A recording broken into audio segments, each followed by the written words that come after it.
ఏమైంది చెప్పండి. ఏం లేదమ్మా, ఈయనకు ఆరోగ్యం మంచిగా ఉండలేదంటే అది తలకాయ నొప్పులు వేస్తుందంట. అది మరి ఏమైనా దేవుని కొంటారా మాలు వాళ్ళు పడతామని వచ్చిన. మరి ఎందుకు ఇట్లా అవుతుందో హాస్పిటల్ పోతే ఏం లేదని వస్తుంది. మరి నువ్వు వాళ్ళు పట్టి చూడరాదు. పడతా. ఎవడావిడన్నా బద్దిపోసావా అన్ని దేవతలకు మొక్కుతానా మరి. దేవుని కొంటుకొని అయితే నిలబడా మరి.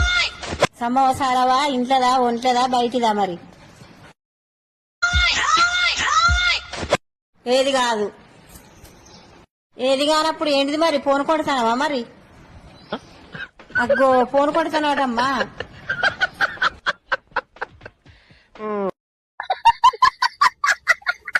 ఫోన్ వల్లనా? ఫోన్ కొడతానవే అమ్మా. 24 గంటలు ఫోన్ చూసడం వల్ల తలకాయ నొక్కుతాను. అవునా? నువ్వు ఆ ఫోన్ చూసుడు బంద్ చేయి. 24 గంటలు ఫోన్ చూసుకుంటా ఏమో మమ్మల్ని ఆగం చేస్తా.